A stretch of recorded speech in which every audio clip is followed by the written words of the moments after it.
hidupkanlah malam walaupun sekejap. Dia tak cakap pada kita, dia ketuk pintu tu, dia kata bangun, bangun, bangun, bangun. Tak ada.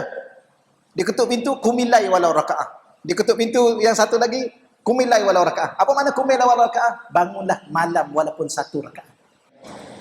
Jadi salah satu daripada perjalanan seorang hamba dalam berjalan menuju Allah, dalam gambaran peristiwa Isra' Mi'raj ini ialah memanfaatkan sebahagian malam. Tuan-tuan doalah pada Allah, mintalah dengan Allah. Moga-moga Allah kejutkan kita, menghidupkan sebahagian malam. Saya ingat lagi masa saya di Yaman dulu tuan-tuan.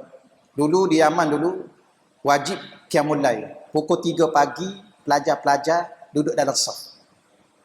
Dia ada satu petugas khusus. Dia ketuk pintu. Selagi mana kita tak bangun, ya, dia tengok kita tak bangun, dia ketuk pintu. Apa dia kata? Kumilai walau raka'ah. Dia tak cakap pada kita, dia ketuk pintu tu, dia kata bangun, bangun, bangun, bangun. Tak ada. Dia ketuk pintu, kumilai walau raka'ah. Dia ketuk pintu yang satu lagi, kumilai walau raka'ah. Apa makna kumilai walau raka'ah? Bangunlah malam walaupun satu raka'ah. Apa maksudnya? Hidupkanlah malam walaupun sekejap.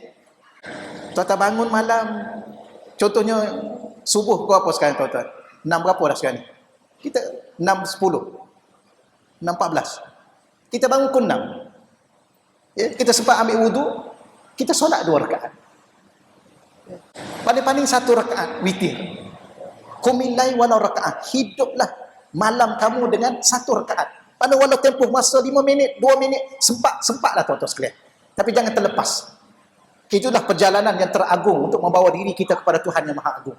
Baik, kemudian Nabi dibawa ke masjid. Kenapa Nabi dibawa ke masjid? Kenapa tidak terus berjalan? Kerana kenderaan dia sudah ada. Ya. Ada setengah Nabi kata Nabi dah berada di dalam masjid. Ada setengah kata Nabi berada di setengah Ummu Hani, rumah sepupu beliau. Ni khilaf, tak apalah tuan-tuan. Tapi Nabi daripada rumah sepupunya pergi ke masjid. Di masjid ada 3 perkara dibuat. Pertama, dibelah dada Nabi, kemudian dibersihkan. Ini satu soalan, adakah hati Nabi, hati seorang Rasul, hati kekasih Allah belum cukup bersih? Jawapannya bukan itu tuan-tuan. Jawapannya ialah, sesiapa yang ingin bertemu Allah, setiap saat dia kena bersihkan hati dia. Jangan ada kufur, jangan ada syirik, jangan ada hasad, jangan ada sombong, jangan ada itu, jangan ada ini tuan-tuan. Dalam hati kita. Jangan ada kebencian sesama orang Islam, jangan ada. Ini benda yang mengotorkan jiwa kita. Maka dibersihkan hati kita. Tapi nak bersihkan hati di mana? Di masjid. Bukan di Tesco. Bukan. Ni tadi dapat apa tadi? Dapat apa tadi tuan-tuan sekalian? Allah, Maidin yang terbesar. Mana? Di mana ya? Kelantan? Lah, saya pun tak tahu. Oh ya subhanallah, penuh tuan-tuan sekalian. Kita tengok terawih lepas pada ni, penuh tak penuh.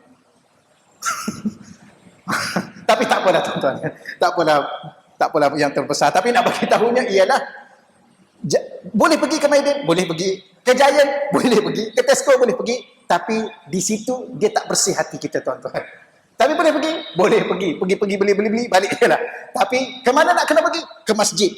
Orang yang datang masjid hati dia bersih. Sebab tu Nabi dibawa ke masjid. Yang kedua, dimasukkan iman ke dalam hati Nabi. Tuan-tuan, ni satu benda kata ulama, Nabi ni dia ada kategori imam ni, dia ada 3 tuan-tuan, kategori iman. Iman yang sentiasa bertambah, tak pernah berkurang. Setiap hari, setiap saat, setiap waktu bertambah. Iman Nabi-Nabi dan Rasul-Rasul. Tidak perlu ditambah, dia kena sentiasa bertambah.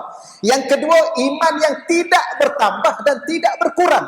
Iman para malaikat. Tetap iman dia. Yang ketiga, iman yang bertambah dan berkurang. Iman kita semua ni. Ustaz sama, sama kita. Ya tuan-tuan sekalian ya, kadang-kadang iman ustaz lagi kurang. Betul dia nak cakap ni. Ni.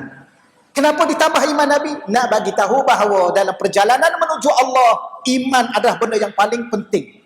Jangan tuan-tuan main-main dengan iman dan sentiasa tambah keimanan kita kepada Allah. Nabi dalam satu sabda, al-iman yazidu wa yanqus. Iman dia boleh bertambah, boleh berkurang. Tuan-tuan nak tahu iman tuan-tuan bertambah berkurang, tengok ibadah tuan-tuan. Kalau makin bertambah, maka itulah pertambahan iman. Kalau makin berkurang, maknanya iman tuan-tuan makin kurang. Yang ketiga, ditambah ilmu, kata ulama. Adakah ilmu Nabi belum cukup? Ilmu ni tuan-tuan, dia tidak ada satu batas. Sebab tu Tuhan yang maha berilmu, maka tidak ada batas ilmu Allah. Sebab tu ulama ni, dia tak mampu nak ta'rifkan apa makna ilmu. Ilmu dalam bahasa Arab ni bukan knowledge, bukan sakafah, bukan sains, bukan tuan-tuan sekalian ya. Sebab tu setengah ulama kata al-ilmu nurun, ilmu tu cahaya. Yang kita duk bercakap ni bukan ilmu, tetapi bila mana dia menjadi suatu cahaya masuk ke dalam hati kita, menyuluh hakikat kehidupan kita, itulah ilmu. Sebab tu guru pada Imam Syafi'i kata al-ilmu nurun, ilmu itu cahaya. Boleh tuan-tuan sekalian ya? Baik, kemudian Nabi dibawa keluar daripada masjid. Sebab tu tuan-tuan, perjalanan yang paling baik seorang hamba menuju Allah, tiap-tiap pagi dia kena berjalan dari masjid. Tuan-tuan siapkanlah pakaian kerja, datang masjid solat, lepas imam bagi salam, pergilah ke kerja. Ni tak sempat ustaz sebab saya nak pergi kerja ni.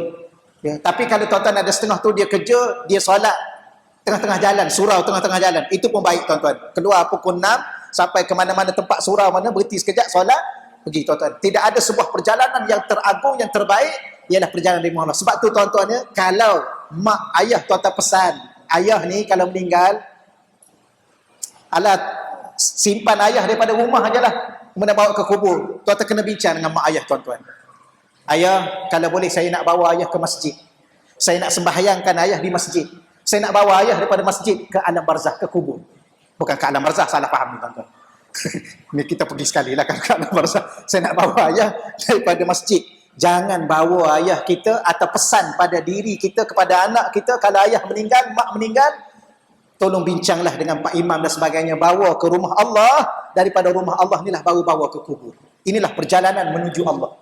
Boleh tuan-tuan sekalian? Maka Nabi daripada rumah Allah Masjidil Haram ilal Masjidil Aqsa, keluar ke tuan-tuan sekalian menuju ke Masjidil Aqsa. Hidup ni tuan-tuan, benda yang paling susah sekali nak kekal diri sebagai hamba.